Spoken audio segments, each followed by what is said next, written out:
Chapter 9 Into the Fissure. "Are you serious?" asked Bigman. "Quite serious," said David. "You mean," he tried to smile, "there really are Martians?" "Would you believe me if I said there were?" "No." He came to a sudden decision. "But that doesn't matter. I said I wanted to be in on this, and I don't back out." Once again the car moved forward. The feeble dawn of the Martian heavens was beginning to light the grim landscape when the car approached the fissure. It had been creeping for an half hour previous, its powerful headlights probing the darkness, lest, as Bigman had put it, they find the fissure a little too quickly. David climbed out of the car and approached the giant crack. No light penetrated it as yet. It was a black and ominous hole in the ground, stretching out of sight in either direction, with the opposing lip a featureless gray prominence. He pointed his flash downward, and the beam of light faded into nothing. Bigman came up behind him. "Are you sure this is the right place?" David looked about him. "According to the maps, this is the closest approach to a cavern. How far are we from the nearest farm section?" "2 miles, easy." The Earthman nodded. Farm boys were unlikely to touch this spot except possibly during checkup. He said, "No use waiting, then." Bigman said, "How are you going to do it anyway?" David had already lifted the box which Bigman had obtained in Wingrad City out of the car. He tore it open and took out the contents. "Ever see one of these?" he asked. Bigman shook his head. He twiddled a piece of it between a gloved thumb and forefinger.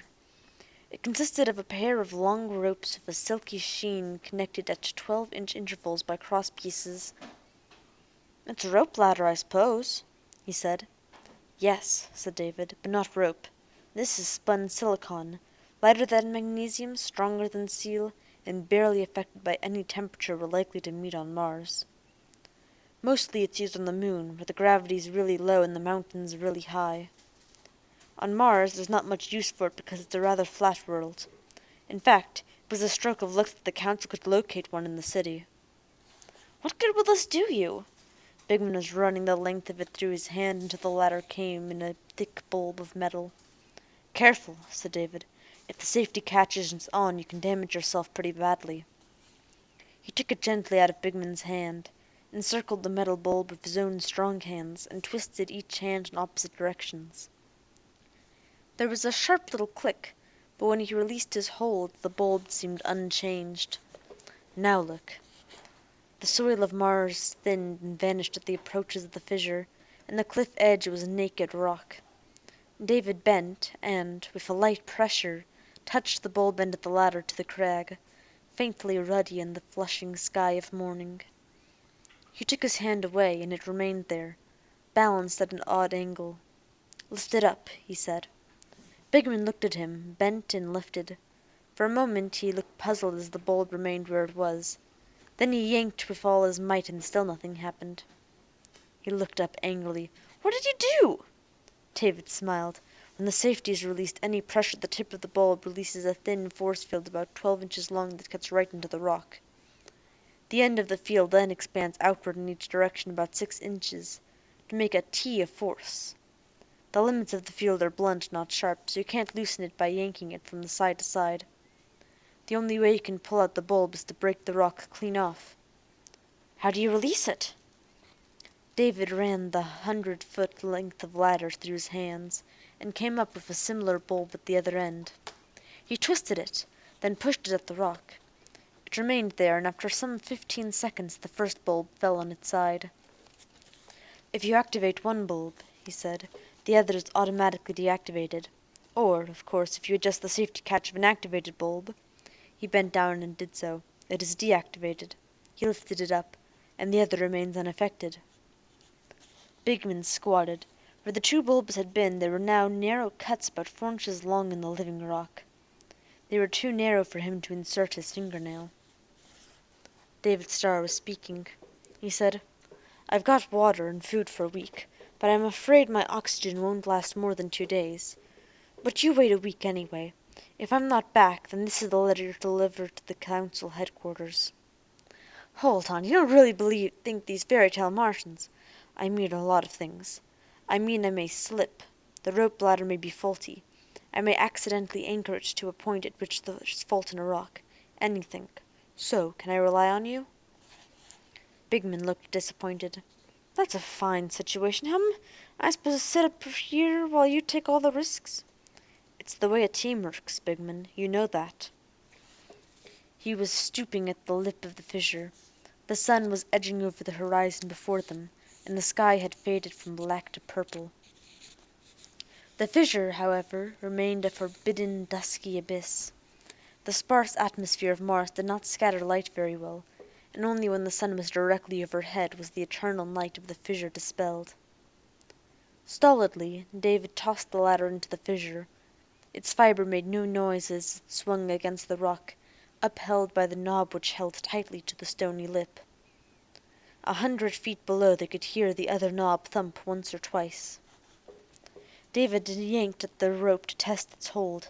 Then, seizing the topmost rung of his hands, he vaulted into the abyss himself. It was a feathery feeling, floating down at less than one-half the speed one would have on earth. But there it ended. His actual weight was not far below earth normal, considering the 2 oxygen cylinders he carried, each the largest size available at the farm. His head projected above the surface. Bigman was staring at him wide-eyed. David said, "Now get away and take the car with you. Return the films and viewers to the Council and leave the scooter." "All right," said Bigman. All cars carried emergency 4-wheeled platforms that could travel 50 miles under their own power. They were uncomfortable and no protection at all against cold, or, worse still, against dust storms. Still, when a sand car broke down miles from home, scooters were better than waiting to be found. David Starr looked downward. It was too dark to see the end of the ladder, the sheen of which glimmered into the grayness. Allowing his legs to dangle free, he scrambled down the face of the cliff rung by rung, counting as he did so. At the 80th rung he reached for the free end of the ladder and reeled it in after hooking an arm about and through a rung, leaving both hands free. When the lower bulb was in his hand, he reached to the right and thrust it at the face of the cliff. It remained there. He yanked hard at it and it held. Quickly he swung himself from his previous position to the branch of the rope ladder now dangling from the new anchor. One hand remained on the portion of the ladder he had left, waiting for it to give. When it did so, he swung it outward so the bulb from above would swing wide of himself as it fell. He felt a slight pendulum effect upon himself as the bulb, which had been the lip of the fissure 30 seconds before, now lashed back and forth some 180 feet below the surface of Mars. He looked up. There was a broad swath of purple sky to be seen, but he knew it would get narrow if each rung he descended. Down he went, and at every 80 rungs he set himself a new anchor, first to the right of the old one, and then to the left, maintaining in general a straight passage downward. 6 hours had passed, and once again David paused for a bite of concentrated ration and a swig of water from his canteen. Catching his feet in rungs and relaxing the pressure in his arms was all he could do in the way of resting. Nowhere in all the desert had there been a horizontal ledge large enough for him to catch his breath upon. At least, nowhere within the reach of his flashlight. That was bad in other ways. It meant that the trip upwards, supposing that there ever was to be a trip upward, would have to be made by the slow method of jabbing each bulb in turn, at a spot as high as one could reach. It could be done, and had been done, on the moon. On Mars, the gravity was more than twice what it was on the moon, and the progress would be horribly slow, far slower than the journey down was. And that, David realized grimly, was slow enough. He could not be more than a mile below surface. Downward there was only black. Above, the now narrow streak of sky had brightened. David decided to wait. It was past 11 by his Earth time watch, and that had fair significance on Mars, where the period of rotation was only half an hour longer than on Earth. The sun would soon be overhead. He thought soberly that the maps of the Martian caverns were at best only rough approximations from the action of vibration waves under the planet's surface. With very slight errors existing, he could be miles away from the true entrance to the caverns. And then, too, there might be no entrances at all. The caverns might be purely natural phenomena, like the Carlsbad caverns on Earth. Except, of course, that these Martian caverns were hundreds of miles across. He waited, almost drowsily, hanging loose over nothing in darkness and silence. He flexed his numbed fingers. Even under the gloves the Martian cold nipped. When he was descending, the activity kept him warm. When he waited, the cold burrowed in. He had almost decided to renew his climbing to keep from freezing, when he first caught the approach of dim light. He looked up and saw the slowly descending dim yellow of sunlight. Over the lip of the fissure, into the small streak of sky that remained to his vision, the sun came. It took 10 minutes for the light to increase to maximum, when the entire burning globe had become visible. Small though it was to an Earthman's eyes, its width was 1/4 that of the fissure opening. David knew the light would last half an hour or less, and that darkness would return for 24 hours thereafter. He looked about rapidly, swinging as he did so. The wall of the fissure was by no means straight, it was jagged, but it was everywhere vertical.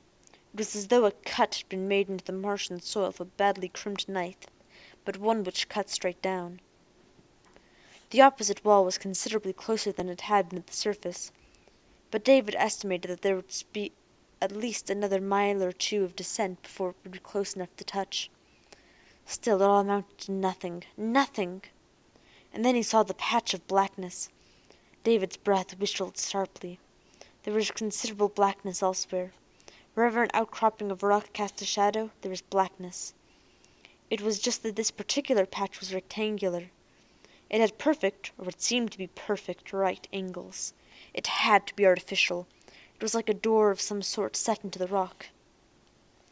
Quickly he caught up the lower knob of the ladder, set it out as far in the direction of the patch as he could reach, gathered in the other knob as it fell, and set it still farther out in the same direction. He alternated them as rapidly as he could, hoping savagely that the sun would hold out, that the patch itself was not somehow an illusion. The sun had crossed the fissure and now touched the lip of the wall from which he dangled. The rock he faced, which had been yellow-red, turned grey again. But there was still light upon the other wall, and he could see well enough. He was less than 100 feet away, and each alternation of ladder knobs brought him a yard closer. Glimmering, the sunlight travelled up the opposite wall, and the dusk was closing in when he reached the edge of the patch. His gloved fingers closed upon the edge of a cavity set into the rock. It was smooth. The line had neither fault nor flaw.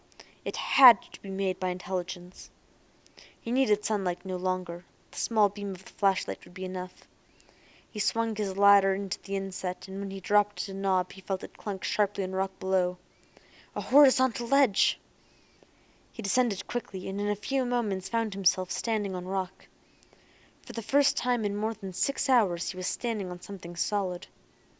He found the inactive bulb, thrust it into rock at waist level, brought down the ladder, then adjusted the safety latch and pulled out the bulb. For the first time in more than 6 hours, both ends of the ladder were free. David looped the ladder around his waist and arm and looked about. The cavity in the face of the cliff was about 10 feet high and 6 across. With his flashlight pointing that way, he walked inward and came face to face with a smooth and quite solid stone slab that barred farther progress. It, too, was the work of intelligence. It had to be. But it remained an effective barrier to further exploration just the same. There was a sudden pain in his ears, and he swung sharply. There could be only one explanation.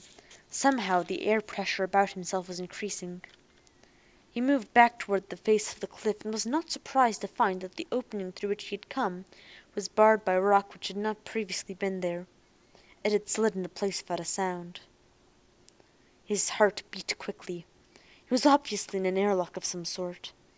Carefully he removed his nosepiece and sampled the new air. It felt good in his lungs, and it was warm. He advanced to the inner slab of rock and waited confidently for it to lift up and away. It did exactly that, but a full minute before it did so, David felt his arms compressed suddenly against his body, as though a steel lasso had been thrown about him and tightened. He had time for one startled cry, and then his legs pushed one against the other, under similar pressure. And it was that when the inner door opened, and the way to enter the cavern was clear before him, David Starr could move neither hand nor foot. And thus our chapter ends. Apologies for the late chapter. I will be releasing a second one tomorrow to make up for it. Have a good day. Bye!